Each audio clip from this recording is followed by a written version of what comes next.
ar sevi? Es esmu Agate no Liepājas. Ko tu atveido mūsu filmā? Es attēloju Lauras lomu, Nika draudzeni. Vai tev patīk šis projekts? Jā, ļoti bija jautri. Ir kādas varbūt spilgtākās atmiņas par tieši šo projektu? Ir viena aina, ko es, man liekas, nekad neaizmirstīšu. Man bija jāsēž virsū meitenei, mēs atradāmies mašīnā, un mašīna kratīja. Tas bija ļoti neveikli, es nevarēju beigt smieties. Vai tev ir kāda iepriekšēja pieredze aktieru mākslā?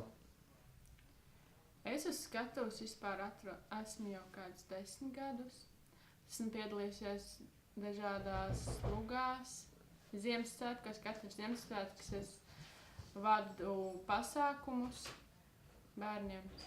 Un esmu piedalījusies arī mūziklā Dejas tumsā. Varbūt ir kaut kas, kas nepatīk mūsu projektā?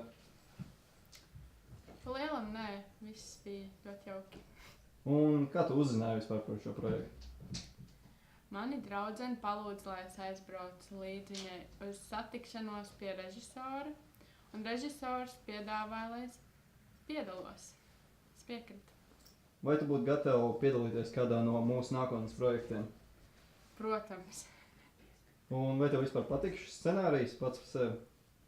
Jā, ļoti interesanti. Es nevaru sagaidīt, kad filma būs samontēta. Viņa ir gatava. Un varbūt ir kaut kas, kas tev nākotnē būs palicis no visu šī filmēšanās procesa? Pat pieredze kā tāda filmēšanās nekad nebija filmējusies. Un ļoti labi draugi.